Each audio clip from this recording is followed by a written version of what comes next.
finalizing look inside a week of sports as it is known to the fans.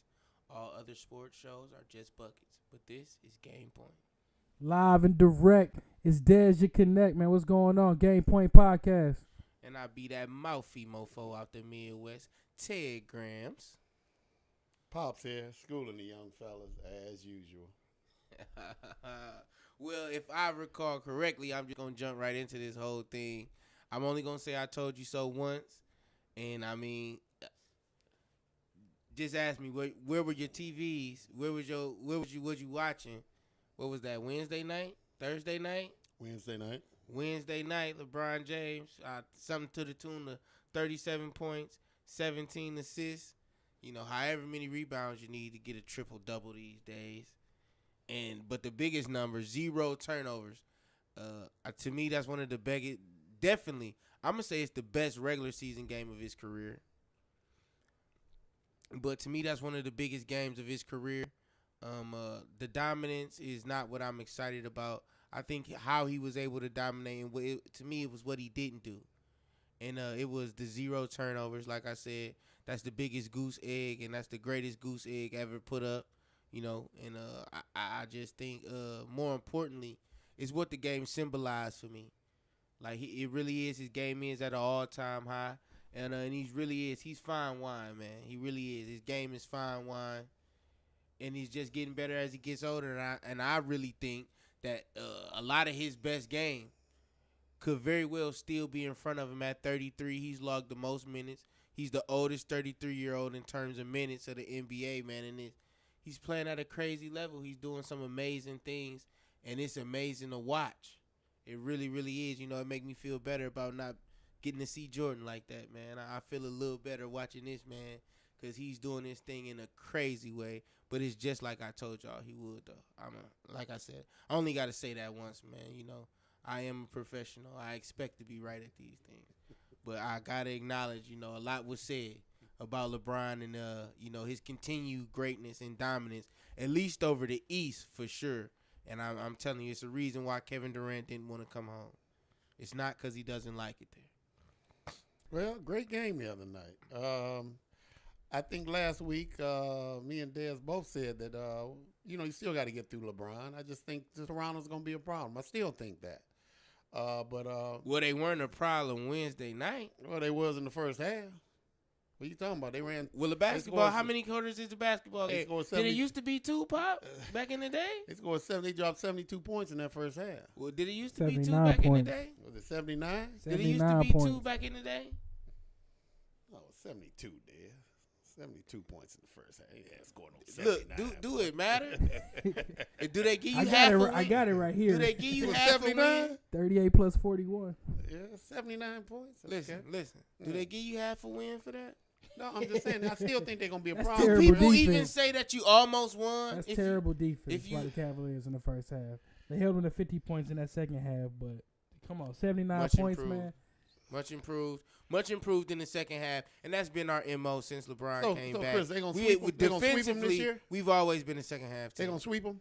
Toronto? Yeah, they gonna sweep Toronto? Yes, after what I saw on Wednesday, the way LeBron was when it was time to dominate, the way he just seemed to, man, he's got their number, man. He's gonna sweep them. I'm telling you, he's gonna sweep them. He's gonna need George Hill, man. That's probably George Hill's best game since he been winning the Kings. Yeah, can he do that again, Chris? I agree. Can he do that again? The 0 turnover performance? No. Can George Hill do that again?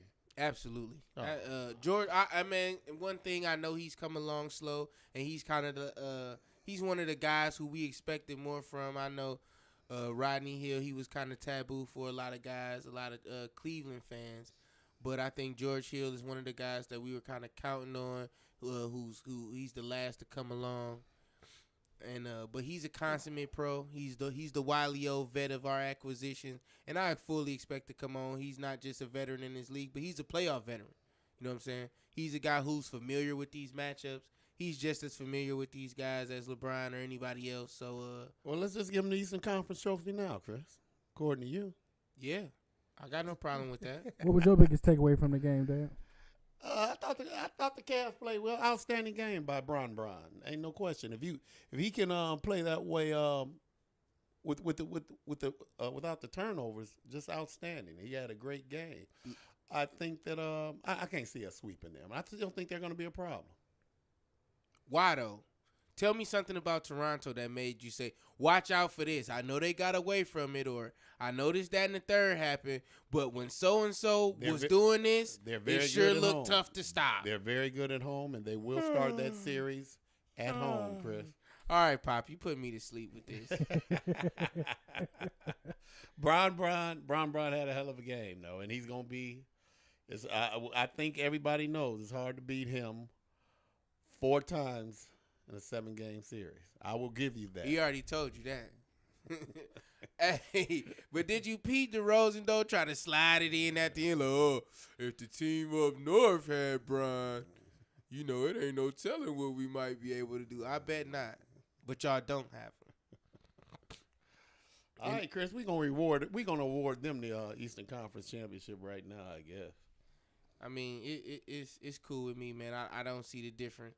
But, I mean, I know we've talked about this 1,000 times, but let's just talk about the prospect of LeBron going to play for Toronto. How real do any of you guys think that is a real option for him? No, not at all. Is that what DeMar was referring to? Like LeBron going to considering Toronto? Didn't he say the team up north? Like, oh, I thought it was just more of a hypothetical. I didn't know he was like advertising to come up north. Well, listen, if you think there's any team in the league that's not actively courting LeBron, you mistaken, my man. I guess I don't even feel like Toronto got the bankroll for that right now. You know, they pay everybody. Don't look. People can be traded. Yeah. People can listen. It's LeBron we talking about here. If you want to come, we definitely want to know. We want the opportunity to try to make something happen. Come on now. Okay. Man, so earlier this week, man, Mike D'Antoni, man, made a statement about Harden being the best offensive player ever. What do you guys feel about that? No. Very good, though. I was about to say I couldn't wait to hear what Pops had to say after the way he did Melo. No, heck no. But James is very talented. He's very skilled. But no, as far as being the best offensive player ever, no. Pop, you got a list of 50 guys prepared. No, that's better 50. Than James. I can go with Kareem. I can go with Mike. I might take Bron offensively over him, even though LeBron isn't known as a scorer. It's more the offense than just scoring. Yeah, I agree with that. Not necessarily that Bron's better, but you know that it's more the offense than scoring. I think that's a very valid point. The fella used to play in Philadelphia, wore number 3. He wasn't too shabby.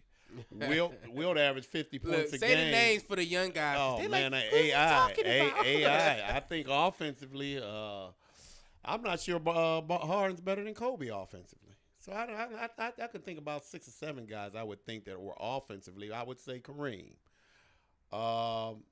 Maybe Bron. Maybe AI. You're talking Mike. It's a lot that Harden can do on offense. The only thing when I think about in today's league, for one, I think Harden fits today's NBA so well. You know, the way he's able to manufacture shots, both in isolation situations, from deep, from the mid-range. You see him get to the hole, live at the free throw line. And, you know what I'm saying, he's an absolute maestro in the pick and roll. I think he's a very underrated facilitator out of the pick and roll. I mean, he's made a star of Clint Capella. You know what I'm saying? Oh, yeah. A hustle, man. He's made a star of that guy. And I think the addition of Chris Paul has only added to his point guard prowess. Like, I tell Dez all the time, like, we got to be looking at James as a point guard, like, legitimately now. He is. I mean, if we looking at, if Bron is getting that credit and he's being compared to Magic and all of that, like, James has definitely got to be getting it too. You know, from the, oh, my goodness, as we just see a monster slam. We tuned in watching Villanova in West Virginia. But, like, yeah, he's definitely somebody who's doing it all as a facilitator. Like we saw last year, just the way that team is on his back, everything that they're doing offensively, he's creating it. He's accounting for it. He had a couple of huge games where, you know, the assist and the point totals just accounting for so much of their total offense. I'm not mad at D'Antoni. I'm definitely bigging up my guy. And I'm definitely telling him that he's the best I think that he's the best that D'Antoni's ever seen. Well, he's offensively Or coached. He might be a top 8 talent all time. Top 10 definitely. Top 10 offensive talent all time. I'll get that. So you recognizing that he is special though. This is no question. No chump. No question. Better than Melo? Oh, come on, man. The combination of what he's able to way better than to Melo. do from the 3-point line as well as facilitating, man. And into, like you said, in today's NBA, it does make him. I can see why D'Antoni considers him the best offensive player ever.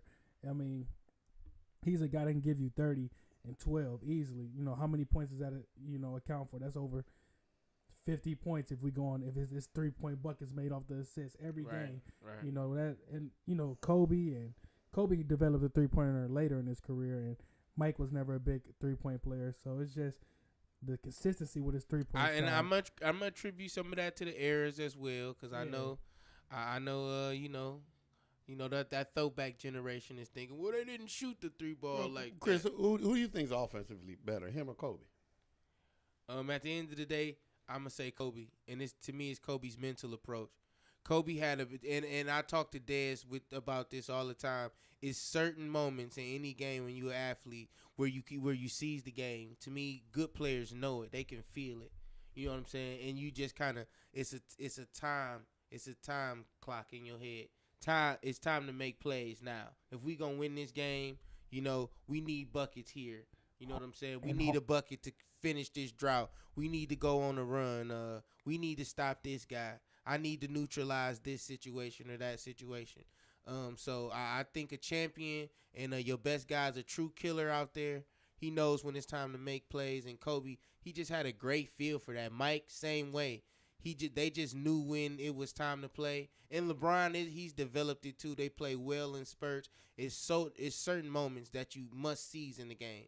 They're must-have situations. And to me, the best guys know how to do that. It's not just about being able to do different things, but it's about being able to perform and execute at the highest level in the biggest moments. That's what separates good from great. And Harden has yet to do it in the playoffs consistently throughout a playoff. He has disappeared in some of the biggest games of his life, the biggest matchups of his life, as far as I will say this: to the finals. It was a Clippers team that knocked off the San Antonio Spurs in the first round on a big time floater from Chris Paul over Tim Duncan, and he was down to that Clippers team 3-1. And he brought them back. That's just the Western Conference semifinals. I understand that that's not a deep playoff run by any means, but he brought them back from a 3-1 situation. And, if we go back and check those numbers, I guarantee he was a similar performance that Bron had in the finals. He was singing the tune, maybe not quite 40, but definitely 35, with triple-double vision in there. Definitely averaging over 10 assists, though, for sure. 35, 30, and 10. Oh, easily. And, to me, that was his biggest moment in the postseason. It's been low of the big-time game that we've seen throughout most of the regular season, but don't sleep on Harden. I don't think that he's like a Kyle Lowry or anything by any means. His game is built for the playoffs. He's going to do his dirt this year. But when you talking about the best ever, you have to do it in the playoffs. Oh, yeah, you have to do it absolutely. In the finals. And listen, I mean, did you hear what I said? I think it's a few guys ahead of Kobe. You know what I'm saying? Not many, but it might be a few if we dig way back in the Pop's times. We might be able to find a few guys. Hey, Pop, we do some research. Watch some film. Offensively better than Kobe? Yeah. Oh, yeah. Because Kobe, I thought Mike was. He was. That's definitely, who I was thinking about. Not these two, though, but they're not getting the assist that Harden get. You know what I'm saying? When you talk about I was going to ask y'all package. about AI. What do you think? Offensively, you would say he was better than AI because of the assists, the floor game, total floor game, and all AI did basically was score? Is he a better offensive player than Allen Iverson? What do you guys think about that? I would not say that yet. Okay. But I can about see you, Chris? his trajectory. I would say that because AI it took because of the floor game, man. I think the 3-point shooting, in the ISO situations, just being able to go to a guy like James so often and late in games, especially out west, you see it kind of be like this 3-point battle, like back and forth, and it's like whoever misses one, And if another guy's able to come down and get it, that's gonna bust the game open. You're not saying and, you couldn't and that go to, might be the deciding you factor. couldn't go to AI late in games? I mean, you could definitely go to him late in games, but I'm talking about for the way the game is played now. With the 3-ball, Harden can play that. He can play with you, and he can toy with you with his handles out on that perimeter. And when he hit you with that step back, guys already know that it's over. He can toy with you out there, and he can take you all the way out. I think that he's the scariest guy to guard. I've seen AI have some big offensive games. Me too, and I'm not gonna disrespect him, but I think James makes his team better. I think AI may have fared better against Kobe and my Lakers if he was able to make that team better. He didn't have a whole lot to work with, but maybe if he was a guy who could share more and had more of some of the floor game that a guy like James Harden had, they could have put more talent around AI, and he could have did more. Maybe got him a ring because, tremendous talent. But I think he couldn't be helped, to a certain extent, and that's why he wasn't able to get it done. So would you take, if AI was playing right now, you would start a franchise with Harden before AI?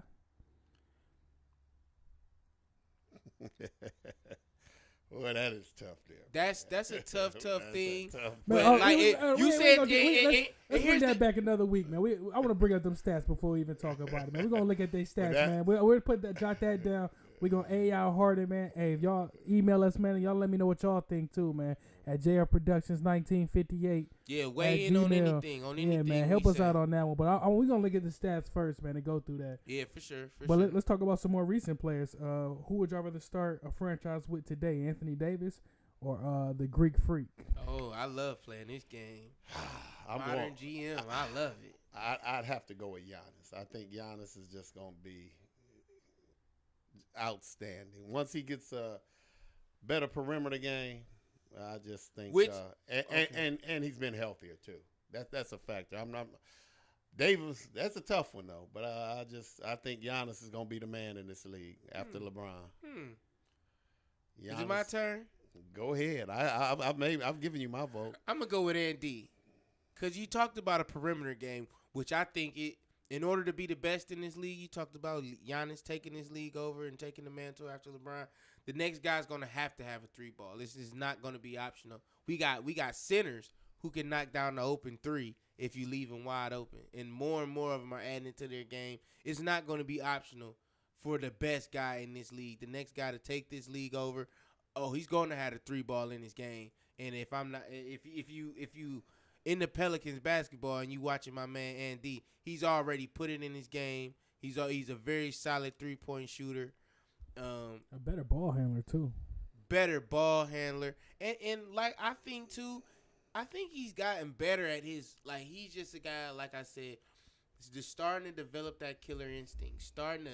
I think people always talk about the game slowing down for you. Well, I think that's what happens when you start getting good. Mm-hmm. But then when you start getting great, the game doesn't just slow down, but it also starts to come in perspective. You know what I'm saying? And it's almost like you can see the future. You see the runs. You know the energy that the team is going to bring. You feel that when the defense is going to tighten up and how you need to accommodate in this way or another. Like, you just start to feel. So you think AD has a better feel for the game than Giannis? He got a better feel for how to win a game than Giannis right now. Yeah, and I say that because of that stretch that he went on, but Chris, where he was just terrorizing this league. Understand that when this guy is healthy, to me, that's the only question about Anthony Davis moving into the future, because he's showing you just going to continue to get better. Des just spoke to his ball handler. Mm-hmm. The jumper looks better, too, though. You talking about right now, or just? I'm talking about down the road. I'm talking about down the road. Now, down the road. You think Davis will be a better player? Yeah, we said building a franchise. I think that Davis is the guy that I'm going with. You know what I'm saying? Davis is the guy that I'm going with. And actually, I really think that after the reign of LeBron, I think he's going to be up next. It's either going to be him or Embiid. And to me, he's a little bit more mobile than Embiid. Embiid's got bigger. In this style of NBA, you're telling me a post player a big man's going to be the dominant thing in the league? No. Yeah. Come on. Absolutely. Oh, you talking about Embiid or AD? For one, and D, Well, like he said both of them. I guess you take both of them over Giannis. I didn't necessarily say about Embiid because Embiid, I know Andy has some questions about his health, but Embiid, he's got his questions are too big to take over Antetokounmpo. But the way Andy he's been able to stay a little healthier this year. And then he just sold me on it Giannis this ain't year. the most healthiest player though in the NBA either, man. He's missed a lot of games, you know what I'm saying, in his career. Yeah. And I mean, he's played with better talent than AD has ever had, man. New Orleans, man, was putting nobody around AD for every year he's been there. You know, at least Giannis has dealt with some injuries. Well, I ain't with gonna his team. say every year he's been there. Who has he had until this year? Well, this year's probably the best team he's ever had. People seem to like Tariq Evans. I mean, and he is a quality guy. Like, he's not nobody. I understand, you know, he ain't nothing to write home about, maybe. Yeah, DeMarcus Cousins for half a year last year. Yeah. And half a year this year. Well, I understand half a year. Half a year. Half a year. So that's a year of DeMarcus Cousins. He couldn't even make the playoffs last year. He was gonna make it this year with him. Oh yeah, he definitely was. He gonna make it without him. Probably. I'm still going with Giannis on that one, fellas. Gotta go with Hey, Giannis. Giannis sitting in that AFC. How many games back was the 9th seed? He might not make the playoffs. I ain't gonna lie, you know, and I know they had some turnover at the coach's position and all of that, but I just felt like at this point, and he did, you know, for this year, it kind of started off like his coming out party, but I think he kind of simmered down some after All-Star break, just a little bit. And I'm not gonna lie, I know Brogdon went down, and obviously Jabari Parker's been hurt. But at the end of the day, this is his team, and I think no matter what, they still go as he goes. And they've been just a little bit of a disappointment. I kind of expected them to, you know, I thought they were a team. They should have been looking to finish in the top 4 to really call it a good year. You know what I'm saying? That was before they lost the coach, and that was, you know, obviously before all the injuries and stuff. But going into this season, you know, the aspirations, you know, was definitely for them to be one of those top 4 seeds, and now to see them kind of at the bottom of the standings and potentially, you know, on the outside looking in of these playoffs, that's tough for a star like Antetokounmpo. Well, yeah, you would have liked, but is that his fault or his teammates' fault?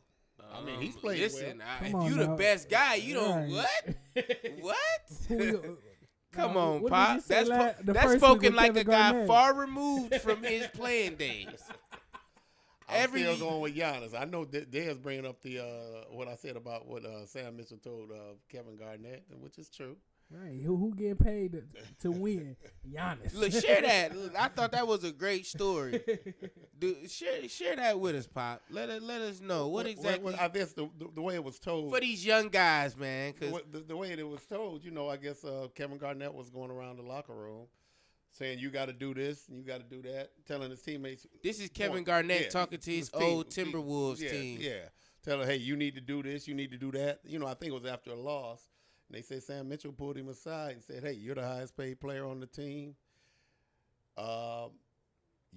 It's on you. It's your job to do these things. It's on you. And they said after that, Kevin Garnett never blamed his teammates about, you know, never went at his teammates. Pointed the finger. Yeah, never pointed the finger anymore and took it on himself to get that team better. So and that's what champs do. The finger at Jason Terry and Brogdon.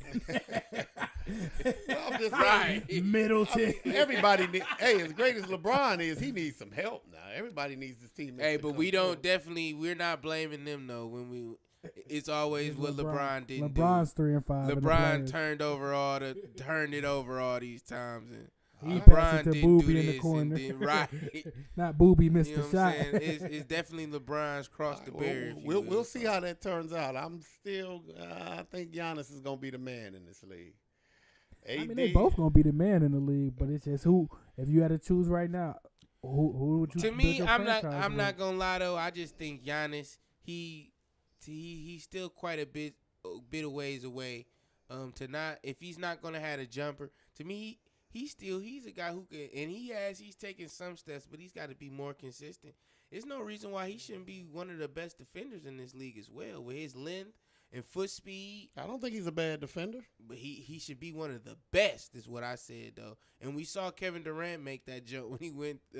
We saw this last 2-3 years in OKC, but particularly since he's been to Golden State. I mean, he is. And when the playoffs start, he really be worth his weight in gold on both ends because he's one of the best defenders in the league. Y'all bring up an interesting point, man.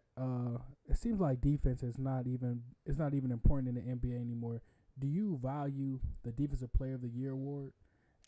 I mean, I think that's all the more reason why the few guys who really are still, building their game on the defensive end and still valuing, the effort that you put in on the defensive end. To me, it makes those guys even more valuable. Guys like DeAndre Jordan, guys like, Tony Allen, Terry Rozier, Avery Bradley, guys who are still like intent and focused and love to bring it on that defensive end. It's a mentality that you can't teach, and like you said, it is. They're a dying breed, man. So I think you're going to start to see, and we've seen it in the past. You've seen these defensive stoppers get paid. You've seen them be sought after by championship caliber teams. I mean, those guys, they're needed. They're necessary. I mean, you hear about MVP and everybody always focuses on offense, and with people want to see these high-scoring games. Like, I don't see why people don't talk throughout the year, who should be the Defensive Player of the Year. It should be just talked about as the MVP but in today's league, scoring is sexier. Yeah, You know what I'm saying? Always, yeah. Scoring is sexier. You know what I'm saying? The highlights are better. Like you said, the energy's better in the arena. Like, so I get it. I'm not gonna act like I don't understand why people are naturally more attracted, you know what I'm saying, to offense. But at the same time, I think that, real fans are definitely putting stock in defense. How do you feel about like some of these guys that are potential MVP candidates? Should it be? Because I don't think LeBron. I could be wrong about this. Has LeBron ever won a Defensive Player of the Year award? Do you have any? No, he been in a running though. Yeah, he definitely was in a running. Mike won it though, hasn't he?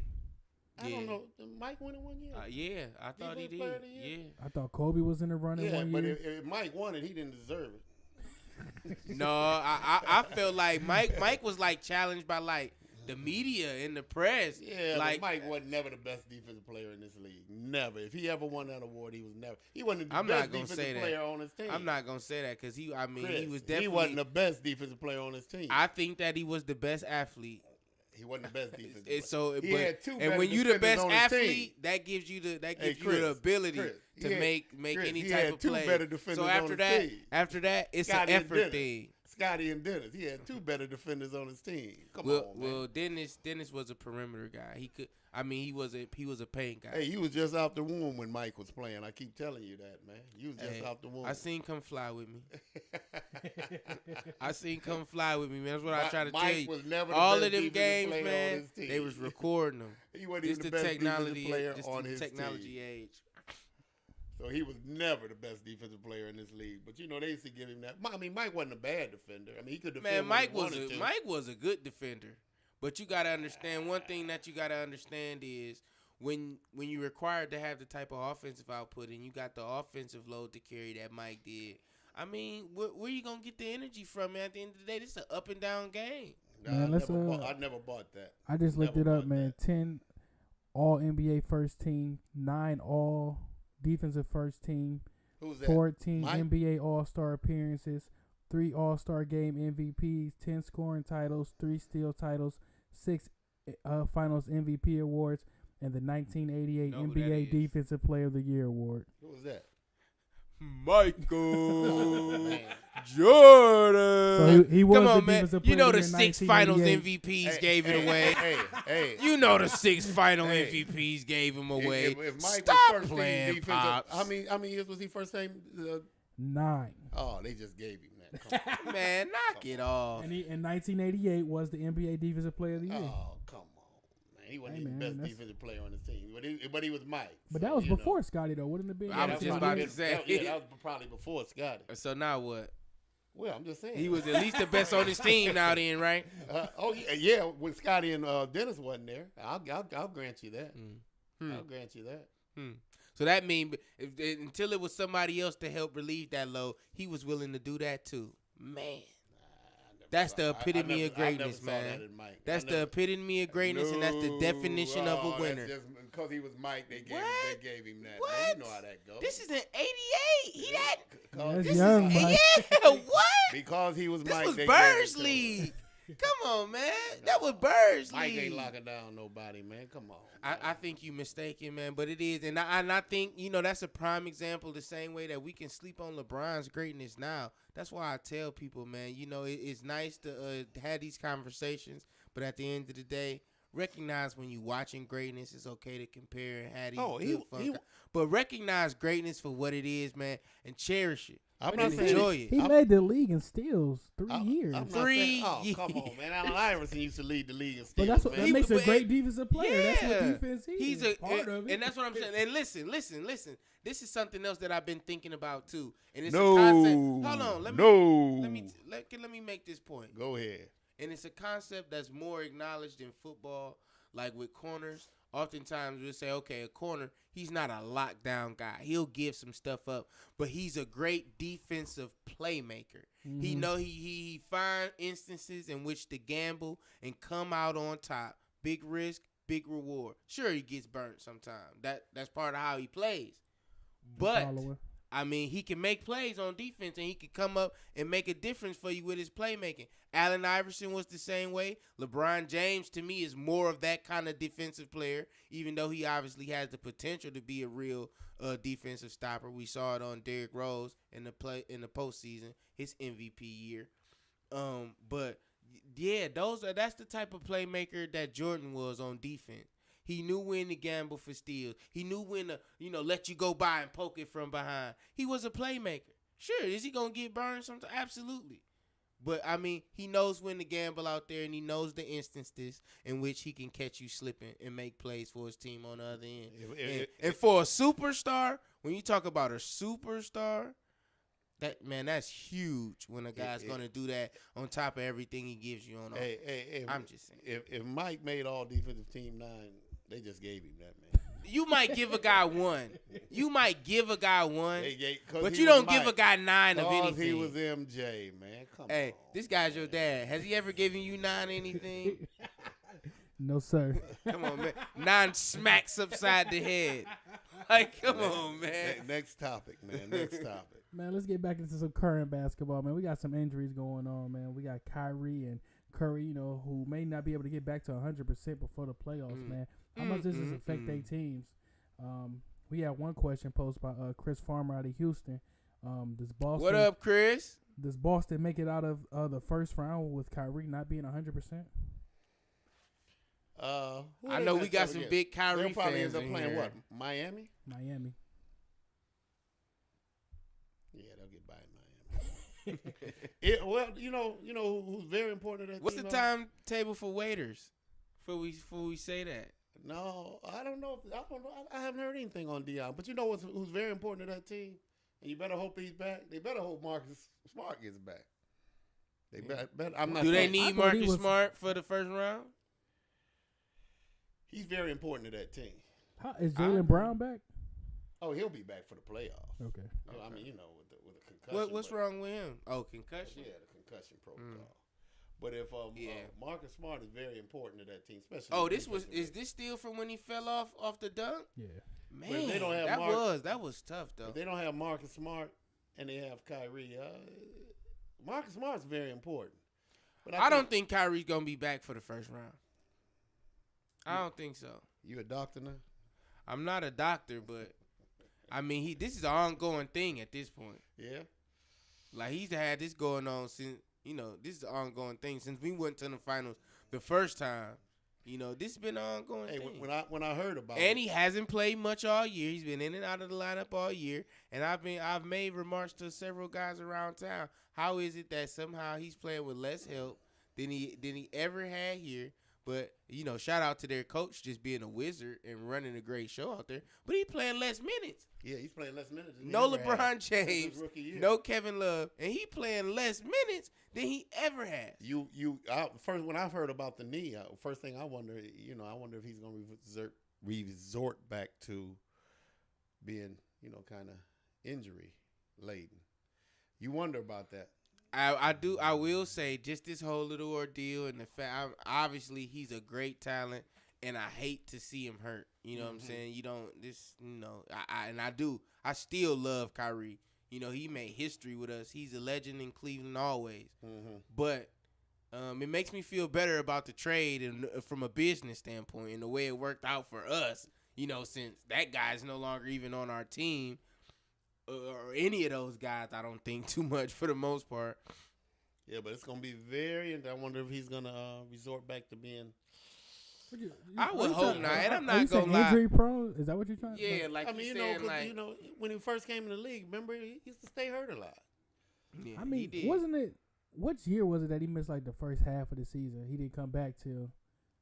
Well, I think December. Was that last year or the year before? That was the year. Remember when he had the knee surgery? And we won the championship that same year? Yeah. Okay. That was the year. That's the year he missed the most. So what did he do last year? He played a lot of games then. Yeah, last year he didn't really get hurt. Right. He was in and I remember saying to range. take the big step, he's got to stay healthy. You know. Yeah, he was in the He probably played about 75 games last year, right? I would think. Okay. And a lot of those that he sat out, you know, when they were just sitting him, I think he was pretty healthy. But you know, the same thing happened with Steph early on those first 3 or 4 years. Remember, Steph, they was worried about that ankle. Yeah, but now you see a few years, right? Yeah. Deep playoff runs, you logging those minutes, playing deep into the summer every year. Kyrie just turned 26. And maybe he might mess around and stay healthy, but when you hear about the knee, you just wonder, what kind of. He gets another max contract though, doesn't he? Oh man, of course. And I'm sure that's gonna play into his, whether he wants to come out and play too. I mean, look at how Kawhi's handling things. They say a lot of that is based on he doesn't want to hurt himself. For that max deal. You think so? I don't know that. I mean, that's just people speculating. I feel like, man, you think that thing's overblown? Money. I mean, he already got paid. What are you talking? Well, he's up for another extension. Yeah, like Kawhi, they could play him $200 million. Yeah, as of next year. Yeah, like no, it's more checks to get. Yeah, so he doesn't want to. I hear he like money too. I hear he pretty tight with it. Yeah, and he doesn't want. I mean, that's the speculation. Is that some of the reason why he's not back on the floor? Well, listen, anytime when a team and their medical staff is clearing a guy and everybody medically is saying that everything's all good, the team.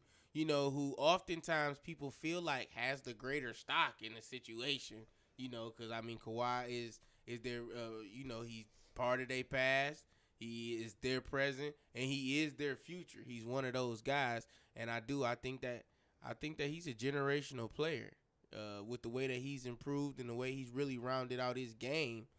It make you think it might not be any limit when you talk about really getting better and really applying something, man.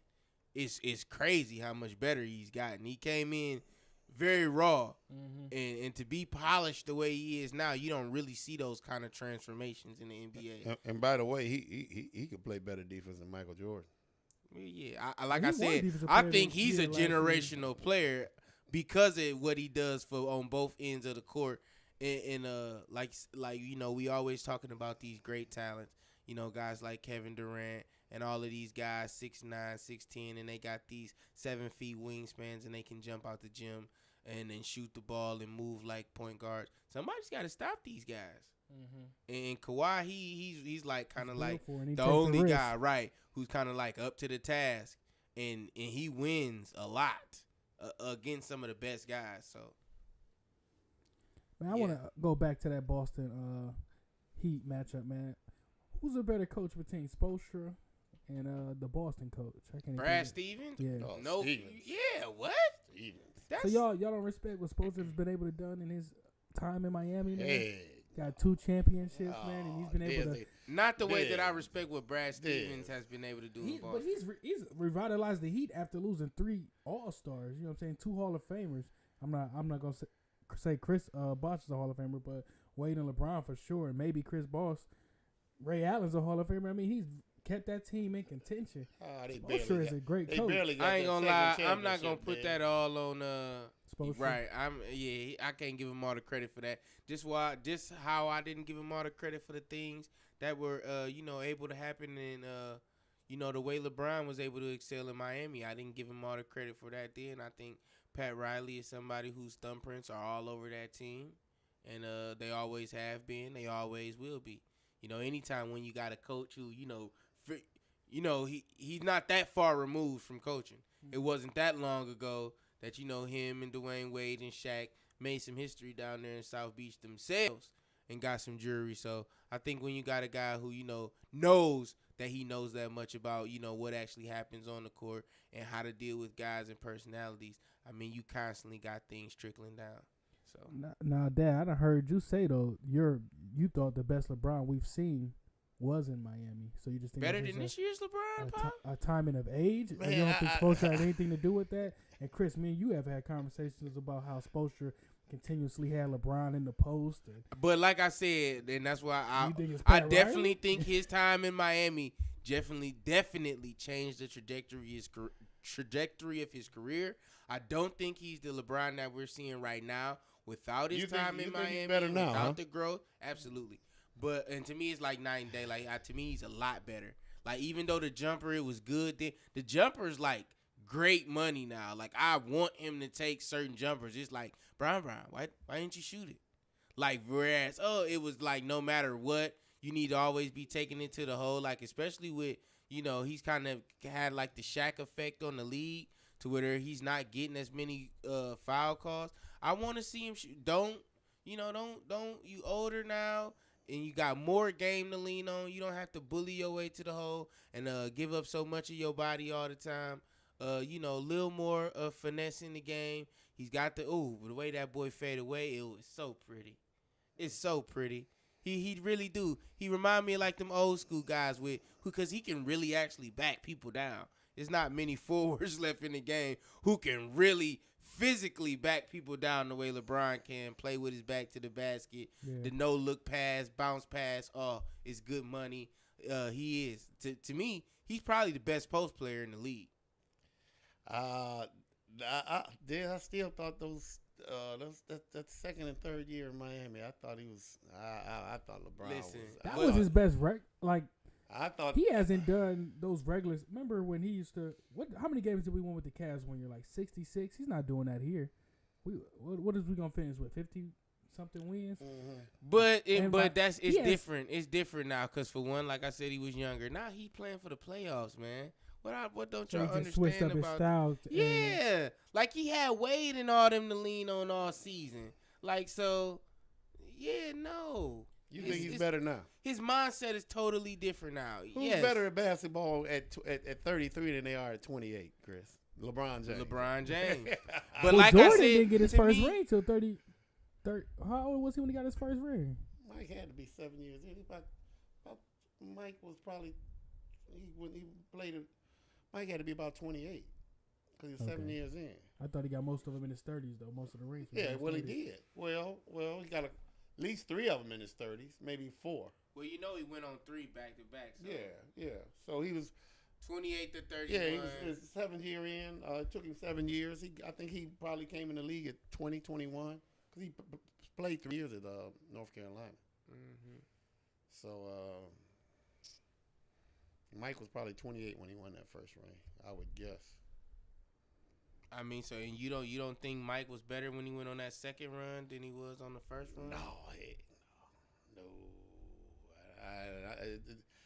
I haven't seen many basketball players that was better at 33 than they was at 28. Listen, we're talking about LeBron James and Michael Jordan. If there were ever any 2 players worthy of not being thought of and just thought of and considered the same way all other basketball players were. I definitely think it's these 2 guys. I'd rather these are 2 guys in a league of their own, man. And I think that their dedication to their bodies and their approach and their mentality, I think is second to none. I'd rather have the athletic LeBron at 28.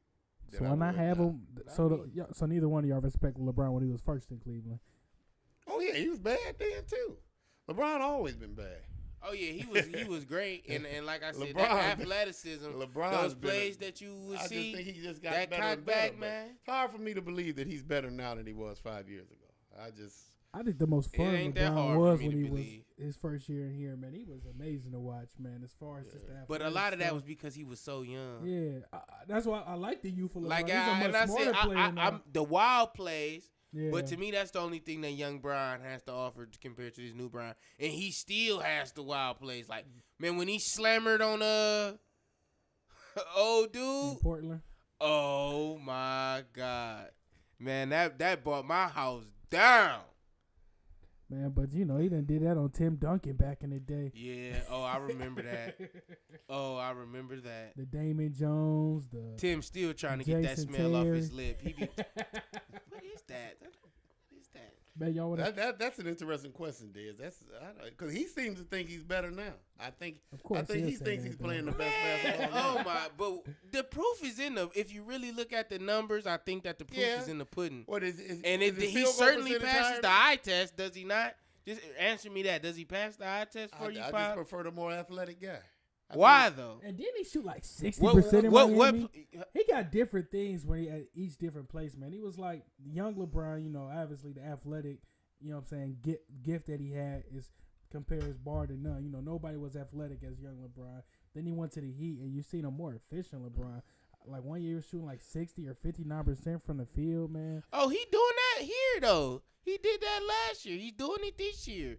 He's shooting something crazy from the field. Let's pull it up. Well, he seems to think he's better now. I'm not buying that. Give me LeBron at 28. Oh, That my second God. and third year in Miami, man, it was just unbelievable, man. I'm not gonna lie to me. Like I ain't gonna lie to me. It's close, but I think a lot of it was the coaching. Like Miami, Pat Riley insisted that he play in the post like more, and he does. He got certain nights here where the matchup is good, and he like I just want to kill him in the post tonight. You know what I'm saying? But I'm not gonna lie. I think that his skills, his tools in the chest, they're just sharper. That fadeaway, could he hit it? Absolutely. But now you would know eventually that the jumpers were gonna run out in Miami. Yeah. Like he was still a guy. They'll run out here too. Chris, no, they won't. Chris, you still trusting his jump shot? No, Come man, I got the ultimate belief in LeBron's jump shot. Oh, I believe in LeBron's jumper the way I believe in anybody else's, man. Yeah, okay. I really, really do. Are we talking 3-point shot? 3-pointers, like, obviously, he's such a – I don't want him to come down shooting threes every time down, but it's like if he catch you slipping and play you off, he didn't put the step back in his game. He's a step back activator. Chris, you consider hey, for my 2K boys, I've never thought his shooting was consistent. He's a step back master. It's on gold. His step back is on gold. Back in Miami, that's something he would do every now and then when he got hot. You know what I'm saying? And then his first year back, he got on silver, but now it's on gold now, y'all. Dad, how you feel about LeBron running the point position? Do you like him running point guard as your primarily ball handler? No. I mean, I like it in his hands a lot, but I think it's in his hands too much, me personally. But if he can play like he did against Toronto the other day, I'll take it. With no turnovers. I don't think he did that every night. I think he can, but I think he needs help managing it. Anytime when you go when you got the ball in your hands that much, I don't think it's in his hands too much, but I think he needs more help from coaching and more help from his system to help give him a greater opportunity to make the right plays more of the time. And, so you like it in his hands this much? Yes. That's Why? exactly what I'm saying. Because he's the most capable guy in the league. He has the greatest utility in the league. Why would you ever want to have? Why would you want to have a player that great? And at that great of a margin at this point in time for us, because he's the best player on our team, free and clear. He's worlds better than the second best guy. Why would you ever want to have a play and not have him involved and have the greatest? You could be involved without having the ball in your hand. And let me finish. Y'all not letting me finish tonight. Have the greatest bearing on that play that he can. Why would you ever want to have any play and have him not have the greatest bearing on that play that he can? Because he tends to pound it too much, and sometimes the offense No, stagnates. he doesn't. But you need, what? And listen, he doesn't pound it too much. You right. I Okay. didn't hear what you. I had to let you finish that. Pounding the rock too much, dribbling. Absolutely, he does. I thought you meant like forcing and the offense stagnates, right? Absolutely, sure it does. But one thing that would help that is if he played more with his back to the basket in the post, as we were just talking about. But his system has to call for that. His coach has to call for that, and he has to put him in the proper position. That's what coaching is, putting your players in position. And that's something that's been, lacking since he left Miami. And I think that's something that he should definitely think about putting back in his life, especially if he does decide to change. That's one thing that we haven't seen for LeBron. Just if you are a true fan, a sophisticated fan, you never seen LeBron play with a truly great coach. You know what I'm saying? Pat Riley. Or a truly great point guard. That's what I guess. Well, he is the point guard, and I don't think he wants to play with a great point guard. I mean, like a true point guard. Somebody. Kyrie was a scorer I agree first. with Chris on that, though. I don't think he wants to play with anybody like that. So y'all don't think he can succeed with playing with Chris Paul? I think he could succeed in most any situation when it comes to Oh!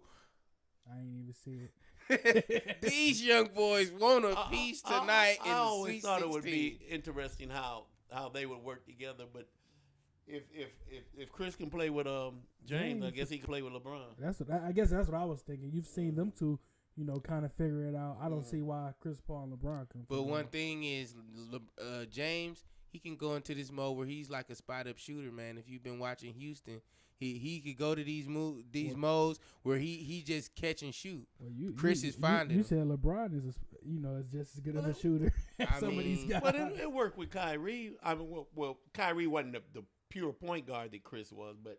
And I think LeBron would have did more. And you saw it in Miami because LeBron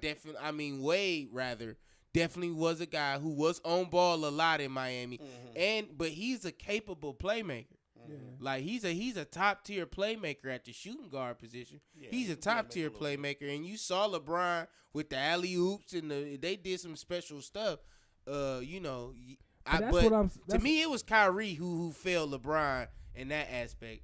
And that's what I'm saying. Sure that it was. I think LeBron can get a lot more easier baskets. You know what I'm saying? If he played with somebody that could open it up for him, or playing with a true point guard, he could cut more. You get to see more genius of him. Of course, he's a musician with the ball and a genius with the ball. Mm-hmm. But let's see his timely cutting with a true point guard that can find them each and every time. That's constantly looking for LeBron to make the right decision to go to the basket or set a pick for somebody else.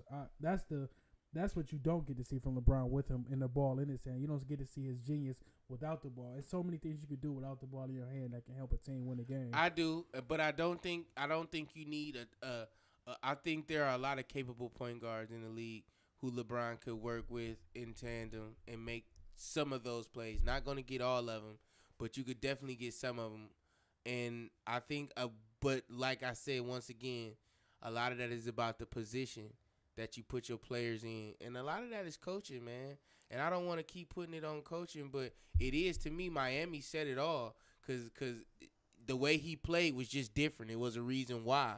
Somebody said you have to do these things. Yeah. But this is what we want you to do. You have to do them. Hey, I always say about LeBron, though, I think he enjoys 26, 7, and 7. I really do. I think he does too. I think he enjoys and that's why I said I don't think the proper move is to put a great true point. Mm-hmm. Like he doesn't need to play with Rondo or Chris Paul or anything like that. I don't think that's the answer because I think at the end of the day, that's how he sees himself.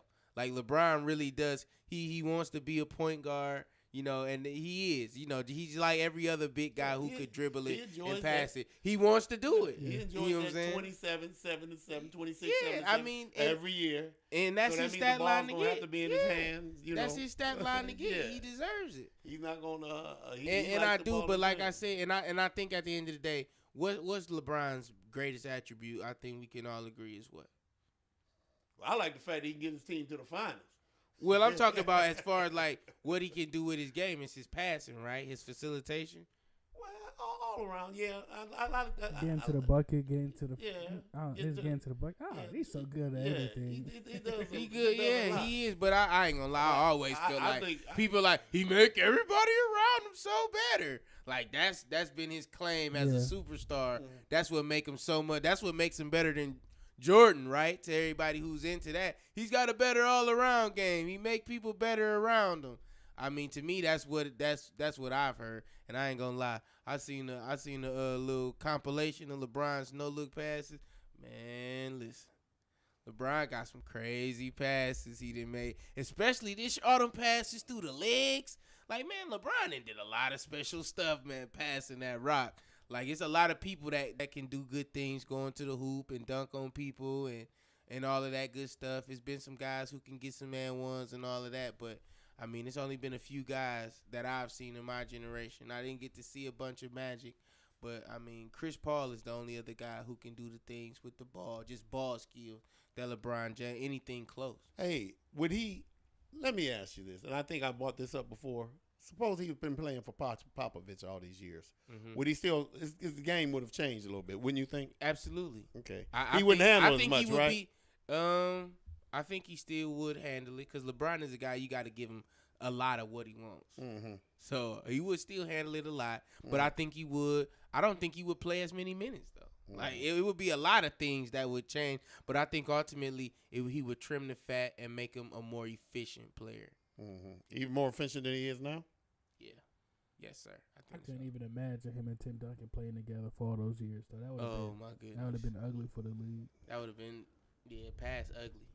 Kevin Durant on Golden State is ugly for the league. Like that would have been past that, I think. Are y'all ready to move on from basketball? We got one more topic to cover, or you know, as far as basketball related, or do y'all want to switch it up, man? Dad, I honestly want to hear your opinion on some baseball, man. I know that's more your specialty. If you want to give a little quick overview of the Indians or anything that you want to speak into fruition. Yeah, Chris doesn't know that baseball, does he? You know what? I'm a student of baseball. You know what I'm saying? So I'm not gonna act like I'm a savant, but I'm definitely learning. And baseball is a game that I'm very much interested in, and like I said, excited to learn more each year. I got a cousin who was a big time star down there in Mississippi. Shout out Jacktown, Juice City. But he's definitely teaching me a lot about the game. What I like about baseball is all the small nuances of the game. Mm-hmm. You know what I'm saying? And then not only that, but it's a lot of politics in baseball. Yeah. One thing about baseball, I wish our people played it more. I used to always tell him, and I just wish, it's a great game, man. I just wish more blacks would play it. Because, we kind of disappearing on baseball. But on the Indians, I think they're going to have another good season. Got some young talent. I'm worried about them from the right-hand side with the bats. Okay. And, I think they're a little little too left-handed heavy. So, Okay. They run into some tough left-handers. That might be a problem. I'm worried about them, because they don't have that many right-handed bats other than Encarnacion. Santana was a switch hitter. But they're going to have a good season. So in baseball, if you bat right-handed, it's easier to hit a left-handed pitcher? Yeah, it's always easier to hit left-handed, opposite-handed guys. Okay. Yeah. And they're little, a lot of their hitters are left-handed, other than the two switch hitters and Encarnacion. But I think they'll win the division. I'm a little worried about their bullpen too. What's the young boy name? Who? Lindor? Yeah, Lindor. Bad boy. He left-handed. He bad Switch lefty. hitter. Switch hitter. Bad boy. I've seen them. They got him ranked as he could be I think he's they expected to be the third finisher for the MVP race. Oh yeah. You agree with that, or? He's got it all. He's got that star quality. It definitely seems like it, man. Yeah. I think here's the real $1 million question. Will he stay his career here? Will we be able to retain him?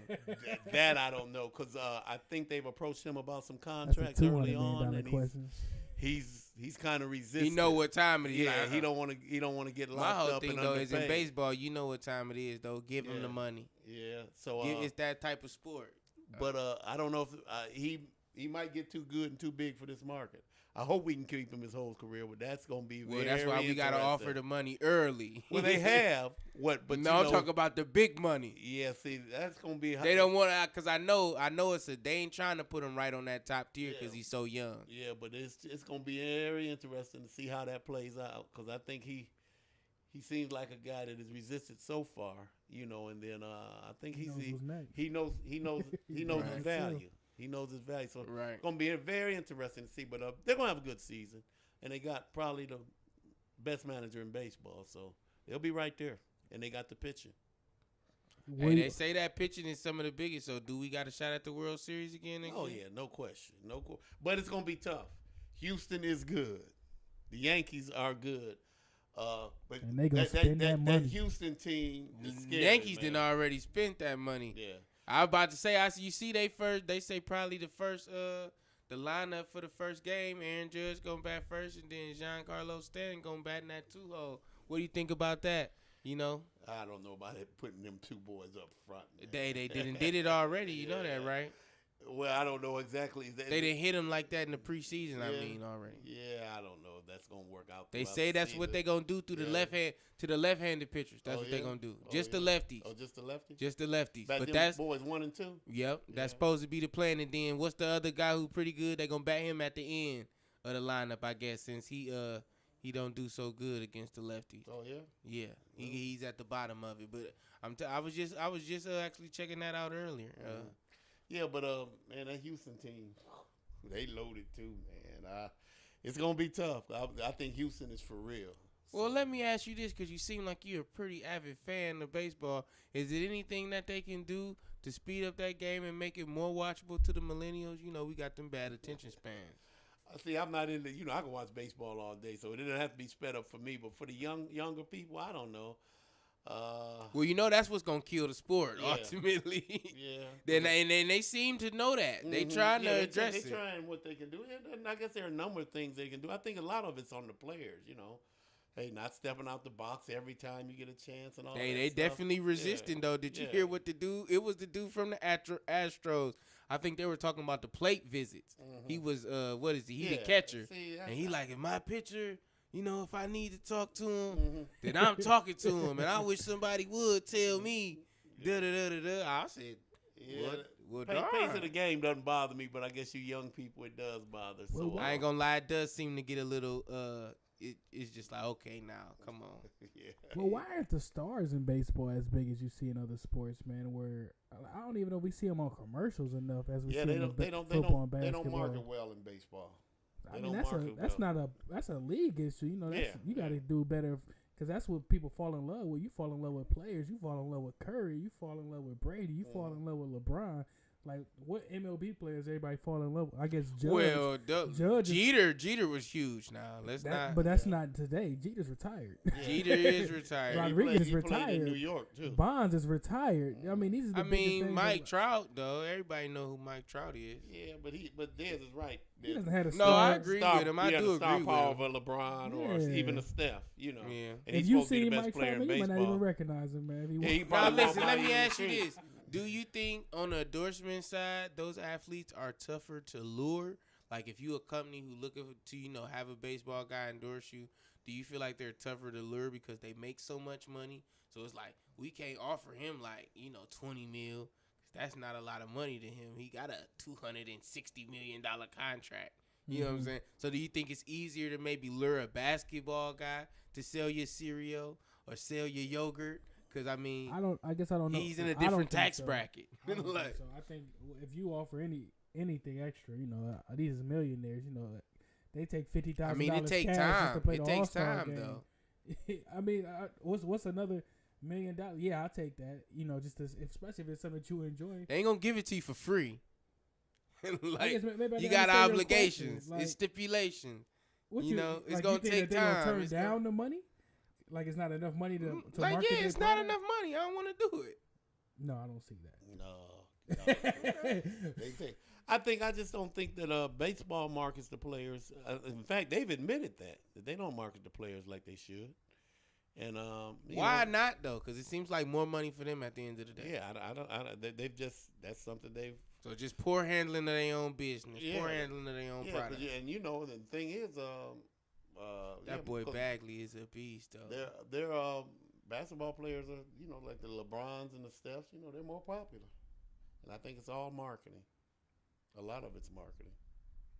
See, like a guy like I'm not gonna lie. I think the game is better too at this point. Like the game that they play, it's not all on necessarily.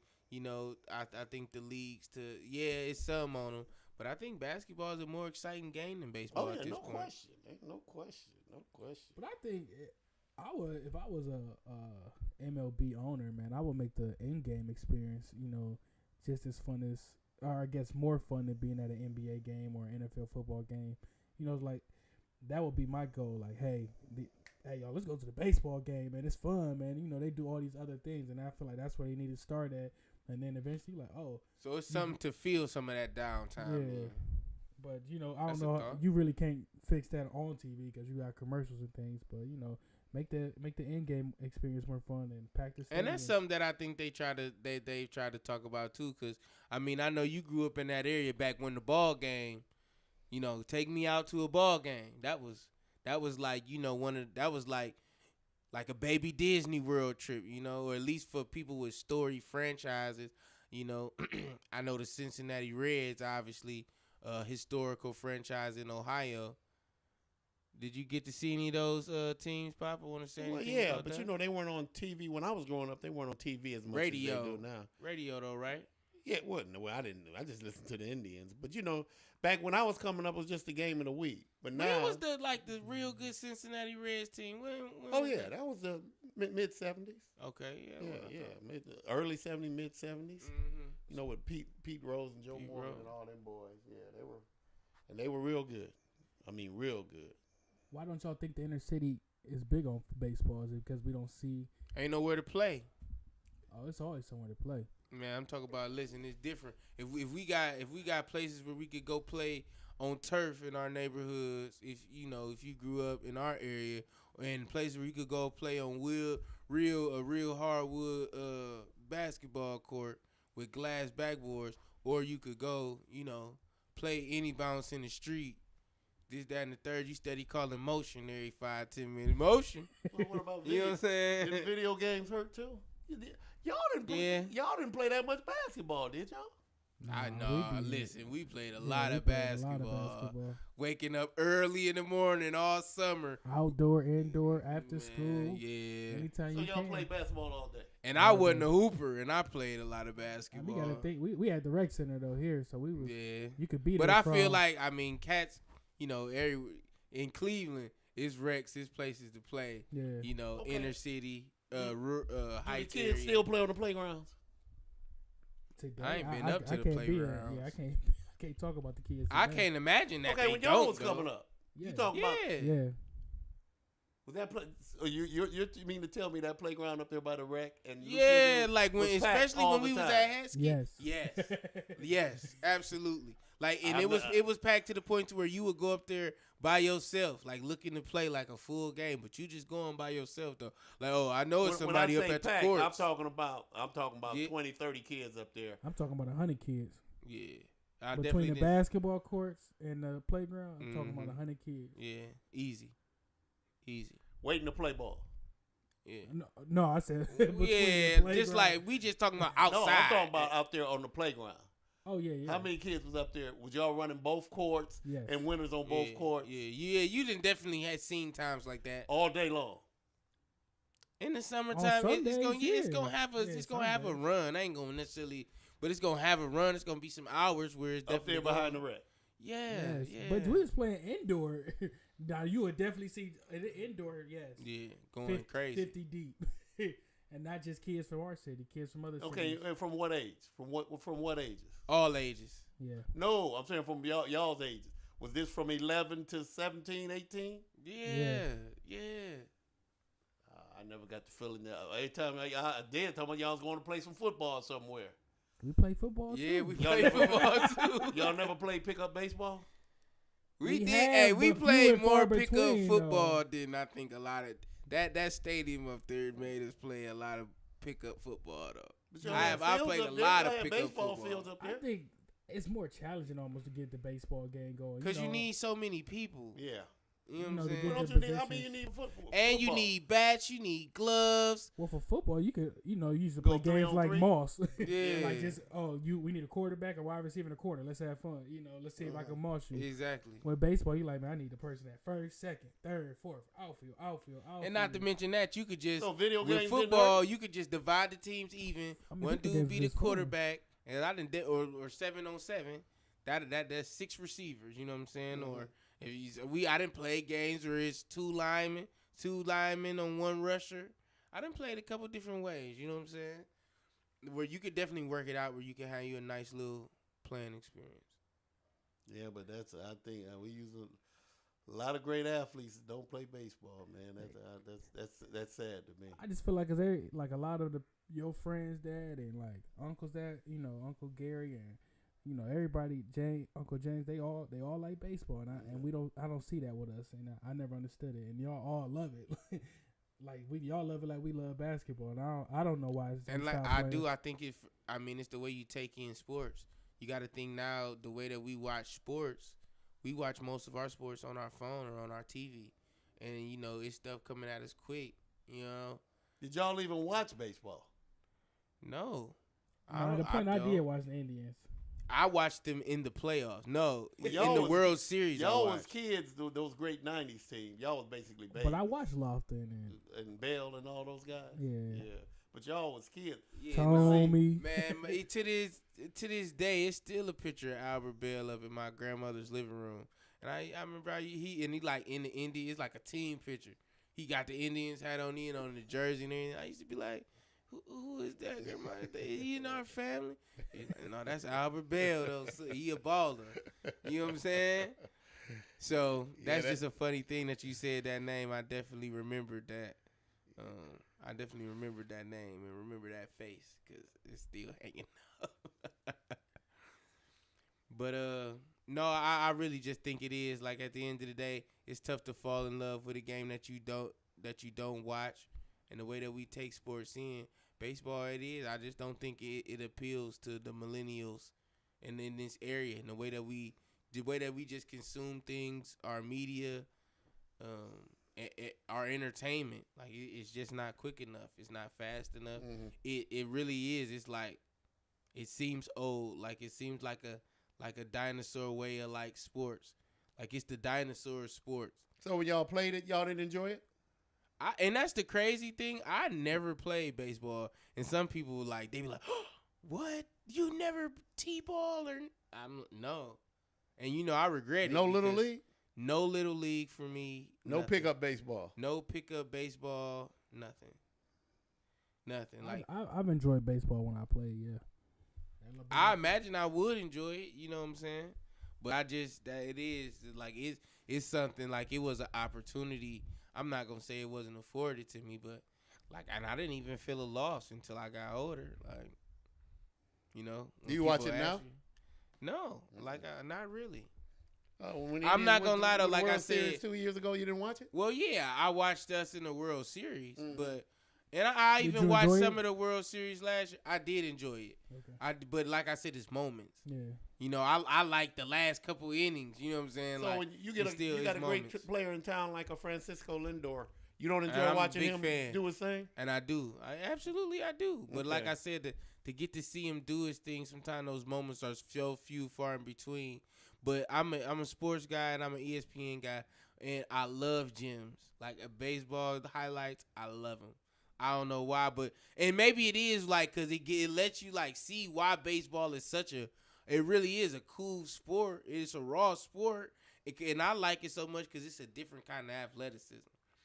Like you don't have to be super big, you don't have to be big and strong to be really good at baseball. Like it could be a little Cuban dude, He don't even look like he a professional athlete, but he the rawest, and it's just a different type of athleticism. If there were more black stars, do you think you'd be more interested in it? And that's crazy because I don't really feel like that. Mm-hmm. Truthfully, I don't because, at this point, I identify a lot of the Latin community. Mm-hmm. Like as far as having somebody who I feel like, represents me or looks like me or who I can identify or relate to, mm-hmm. they black enough for me, man. Mm-hmm. So it didn't make any difference? No. So if there was a LeBron James in baseball, you don't Puig, think that? I feel like Puig has the potential. He's just real raw right now. He's not dominating the way LeBron did as soon as he came in the league. But Yasiel Puig, I think he is like a guy with that kind of athleticism and size. He's just got to get that good at the game. Mm-hmm. I think that's exactly what he is, though. Let's wrap up this baseball, but I just want to ask you one thing. Dad, who's your favorite baseball player of all time? Is it a hitter or is it a pitcher? Satchel Paige. No. Who would be my favorite baseball player of all time?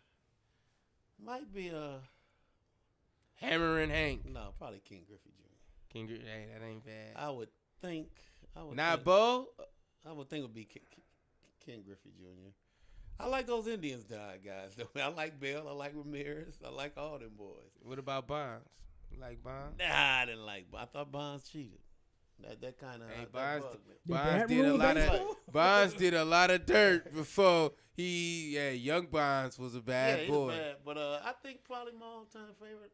I don't know, Julio Franco, but probably the guy I like to really see play was probably King Griffey Jr. K-Love. No, not Kenny Love. I think King Griffey Jr. was probably the guy I like to see play more than anybody. All right, man. You know what I'm saying? Y'all Gotta give me a soundboard, man. Oh, I was getting into it. You see, I was trying to get the draft, the draft noise. Is that what that was? Chris, I thought you was the football expert. You ain't commented on football all night. Was y'all trying to get into it, man? Y'all got enough? Oh, man? No, I definitely got enough for it. I'm taking Sam Darnold with the number 1 pick, man. No question, man. I need my quarterback of the future on the roster this year, man. And then whoever's at 4th, man, if it's Chubbs, if it's Barkley. Why though? I need my quarterback of the future. I really believe this draft is going to be. What makes you think it's Sam Darnold though? Because I mean, this is my first time hearing this. I know we've been up here a few different times and we talked football, and now just today, you seem to be sold on the fact that Sam Darnold is like the guy for the Browns. Why? Is it because ESPN said? No, it's. Well, it does have a little bit with ESPN, just as far as the way that they're marketing these quarterbacks. Because they wrong all the time. I agree, but I feel like the way they're marketing. If you remember that draft, Manning, Roethlisberger, and who was it? Phillip Rivers. I believe this is that type of draft right now. I think hey, give it time.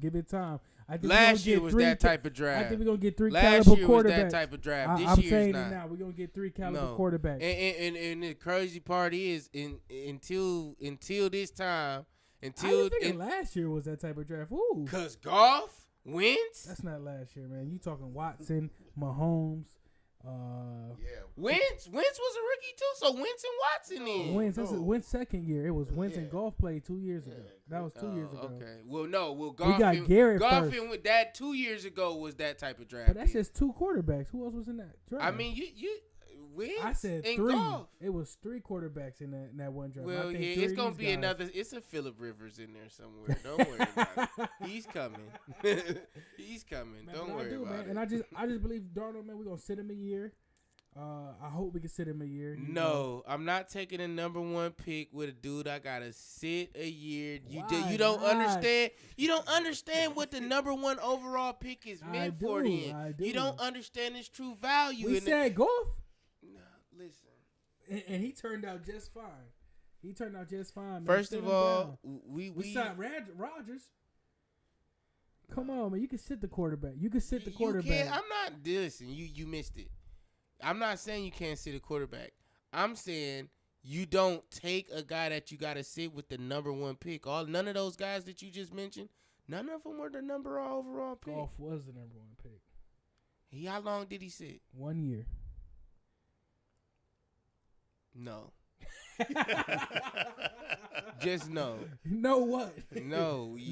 No what? And here's why. Did why. It work out for Goff? Here's why. All right. I'm through having a quarterback argument with you. They say if you want somebody to come off of what it is that they own, you don't argue with them about what they own. You give them something new.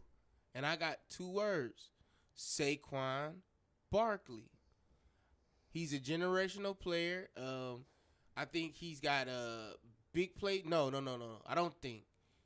He's the biggest playmaker in this year's draft. He's the biggest playmaker in this year's draft. I call him Saquon bend the corner Barkley, because that's what he does. There is no edge when he's out there. Like, I've been watching the film on this kid, man. He's an absolute burner. At 6 feet, 235 pounds. He's got the NFL size. At his size, he really do. He remind me of AP, the way he runs away from guys. He's got great speed to finish runs. Like, I'm telling you, I don't know how many runs I watch. You know how you see guys get caught at some run? Like, I didn't see him get caught from behind one time. You talking about 21 attempts for 44 yards against Old State? Is that who we talking about? Yeah, that's who we talking about. Okay. I just had to check, man. Hey, 21 attempts for 44 yards, man. That sound like a superstar to you? Hey, he's a superstar. Check the numbers for the year. Say the numbers for the year. I mean, he got some good games, man. Say the numbers for the year. Against the big Akron, 14 attempts, 172 No, I'm talking yards. about for the whole year. What did he rush for the whole year? Hey, I ain't got all that right now. Oh, listen, man. Don't come with half the pie, man. Don't come with half I got the the individual games, though, man. What you talking about? The biggest games, who out of all these teams, who the toughest opponents? Akron, Pittsburgh, Georgia State, Iowa, Indiana, Northwestern, Michigan, Ohio State, Michigan State, Rutgers, Nebraska, Maryland, and Washington. I would say the toughest two teams on that schedule was Old State and Michigan State. He put up 21 attempts for 44 yards against Old State and 14 attempts for 63 yards against Michigan State. We calling this a star, man? Is that what we're saying? I know we're not talking about the games he had against Akron, man. That's the games we're going to point to? The game that he had against Nebraska, man? Is that what we're referring to? Watch the film.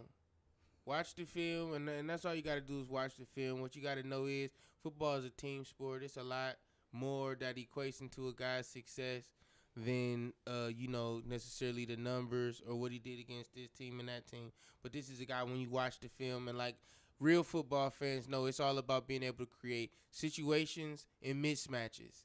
You know what I'm saying? That's where your big plays come in. And all I'm saying is that this guy has game-changing speed and game-breaking big play potential. He's a ready-made player for the special teams. You know, he's a plug and play guy. You plug him right in and you play. I think he's got a chance to change the trajectory of not just this offense, but this entire franchise, alongside talents like Josh Gordon and LaRon Landry. Ran a 4.4, like 4.4 flat. You know what I'm saying? This is the type of speed that we talking about. I was watching First Things First earlier. Chris Carter talked about his technique. Said he popped straight up when he ran the 40. And he was faster than Antonio Brown. He was faster than Julio Jones. He was faster than a lot of guys, man. All guys who... Are you a big combine guy? Are you going to let the combine dictate? No, like I said, check the film. Like, come on now. Saquon Barkley isn't a name that we've been hearing all year, though. This is not somebody who's just popping up on my radar like Sam Darnold. Like, all of a sudden, Sam Darnold, I understand he's been a front runner in a what was touted as a weak quarterback draft this year. Am I mistaken? Like, because, like I said, if he was that good, we wouldn't be talking about with the Browns with the number one pick.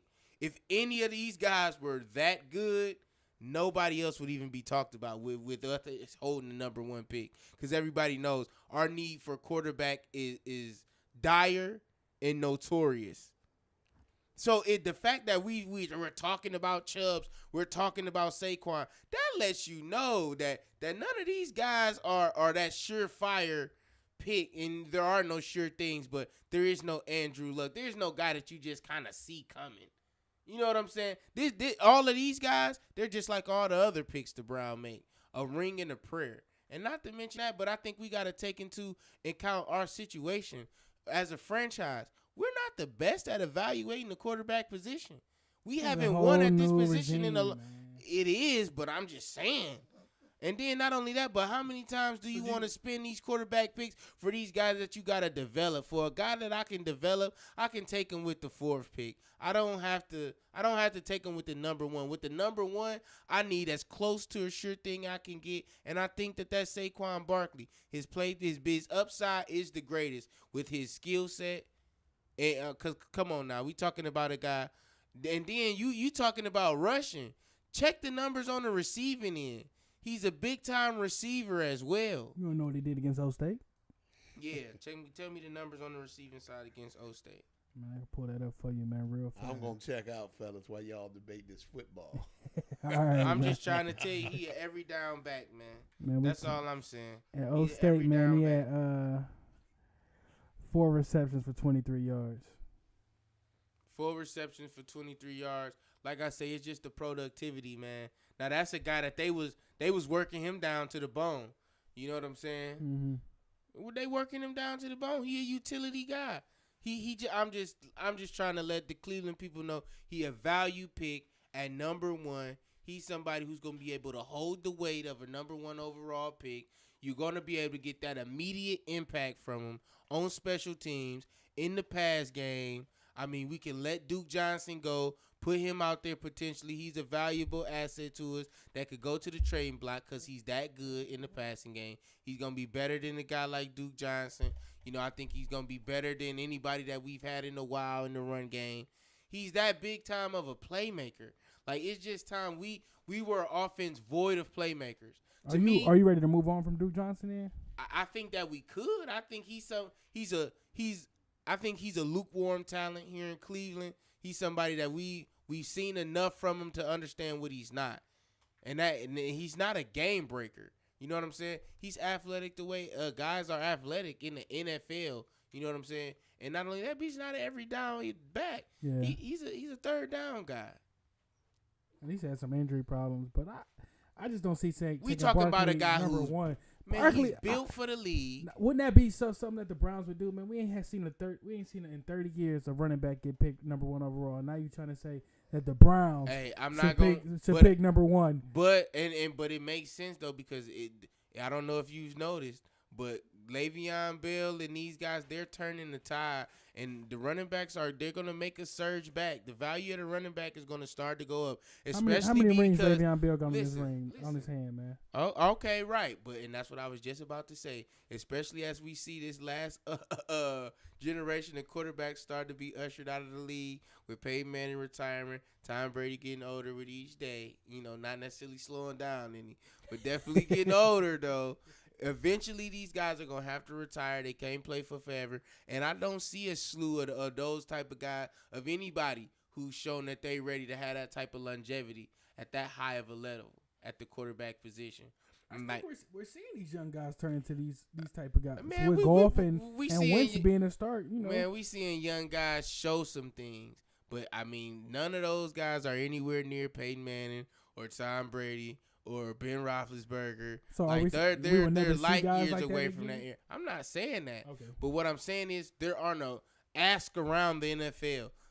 Franchise quarterbacks, they aren't just popping up everywhere. So sure, 3 or 4 teams might be able to get one, maybe even 5. But what about the other 28, 27 teams in the league? So you don't think none of these guys? Somebody's gonna have to be the star. Somebody's gonna have to carry these teams. Somebody's gonna have to put asses in the seats. And the running back, it always has been. It's been one of the most talented positions in this league for a long time. But I'm saying look for the importance and the significance of a running back to come back because they're starting to get good enough with their utilization in the passing game. They're starting to become so good that they affect on the game because it was a passing league now. Mm-hmm. So that's why the stock dropped in the beginning. But guess what? Now a running back's impact, they're getting so good, it's not limited to what he can do when you hand it off to him. Because now you can these guys like Saquon Barkley, Le'Veon Bell, the Kid Johnson out of Atlanta, Sony Michel who's had a good combine, and he was my sleeper. I know y'all saw. I think he hit like 22 reps or something. Hey, yeah, the kid's real. Whoever get him, they gonna get a player. Sony Michel, that out of UGA. But man, yeah, I do. Like I said, I'm going to just stand on this from a personal standpoint. I think that with the number one pick, you take the greatest playmaker, you take the greatest talent in the league, and I think that overall Saquon Barkley is the greatest talent, and I think he's the best value pick, man. Listen to this kid on NFL All Access. Very humble, was really impressed with his, his work ethic and his mindset and just the way he felt about working and getting better. He talked about, he just wasn't satisfied, with anything that he had done. A lot of people, they said, you done had such a great combine. Are you through now? Are you kicking up your heels and kind of waiting for, the season or for the draft to come? And he's just like, no, I got a lot of work to do. I think I got a lot of work to get, still get ready for the NFL game. Like, he just seemed like a guy who his approach was going to be right mentally. And I know that's such a big part of success, especially in the NFL, that's highest level. So, I don't know, man. He's just a kid that really wowed me on a couple of different levels. But, man, really, watch that film. I know you know numbers on the screen, they don't tell the whole story. Watch a couple of those plays, and I did. I even watched I watched every run that he had in the game. Mm-hmm. You know what I'm saying? Not necessarily the whole game, but I did watch all of his runs of 2 whole games. And he's a guy, man. He's got game-changing speed. What about his vision? His vision is there, and he's got Reggie Bush-like shiftiness and quickness, bro. Like, truly. He had a run in the bowl game against the best talent in college football. And it's amazing. That's one of the best runs, probably what I felt like was the best run in his career. He just absolutely vanishes. Real talk, man. He turned into Nightcrawler. You know what I'm saying? Shift change. Really, man. Check out the film. For guys who familiar with him and watched him, man, y'all already know what I'm talking about. He's Reggie Bush like shiftiness in the open field. Like Reggie Bush was this great NFL player. I mean, don't get it twisted though. Reggie Bush, I think Reggie Bush when he was with the Saints, he was a great piece. If you go back and look at first of all, they won a Super Bowl, and Reggie Bush was a big part of that. Was he? I don't know if he was there. He was there. Okay. He was. Okay. And he was young too. Was he drafted by the Saints? So yes, he was. So you telling me Reggie Saints. Bush is a number 1 pick overall? You would take Reggie Bush? No, but I'm saying Saquon Barkley is going to be better than Reggie Bush. Okay. Like I said, at 6 feet, 235 pounds, running the 4.4. I mean, come on, man. Man, only time would tell me. I'm going with Sam Darnold, number 1, man, especially after this JPP trade, man. See, Saquon Barkley, man, you could get him at 4 and still get your quarterback. Still get the best quarterback in the draft. JPP trade, Jason Pierre-Paul, is that what you talking about? Yeah, the Giants traded him, so I don't know what the Giants are looking to do. Are they going to look to get Chubbs at number 2 and then, we already know the Jets at 3 are getting a quarterback. So to me, you think them trading JPP is a bigger indicator than what they going to do than benching Eli Manning this season? They're going quarterback, man. Okay. What? Like JPP ever since, it'd be different if he had never had that little fireworks incident and was on that same type of trajectory. But, he was able to rebound and he's still a good player. But you tell me we'll take if you say they go on quarterback, that why not get the best quarterback in the draft and then get Barkley at 4? I don't know. I don't see the whole thing is if everybody's seeing what I'm seeing, this kid, he's the one that everybody talking about. And like I said, maybe it's something to think about taking him at 1, but taking him at 2 or 3, oh, that's a no-brainer. I think his value is that high. But the Jets are getting a quarterback. His value as a player is that high, man. The Jets can take Saquon and it's not gonna be like, oh, what are you doing? It's not. They didn't trade the house for a running back. And I understand that, but I'm just saying, I'm not saying that they're going to, but I'm saying at that pick, he's a steal. And if we able to get him at 4, more power to us. But I just don't think he's going to be there. I don't think he's going to be there, man. And I don't think Sam Darnold, man, throwing in the rain. Listen, the game isn't played in shorts and a T-shirt, man. It's just not. A guy can't impress me with a pro day. Throwing in the rain, you're going to need to throw in a whole lot more than that when you get to the NFL, son. Especially in Cleveland. All right. So, I don't know, man. It would. I'm not going to lie. If to put a real prospect back there, I would say at least now you would know exactly what you're getting. Because I think whoever gets back there, is definitely, they're going to be pretty lucky because they're going to be throwing to some of the league's best. You know what I'm saying? Provided that Josh Gordon is able to get out there. I think that tandem is going to make a lot of noise. So, no, look for our core. I know we said this last year, and he kind of, it didn't quite happen all for us. But I think we're in a position to put it all together now this year.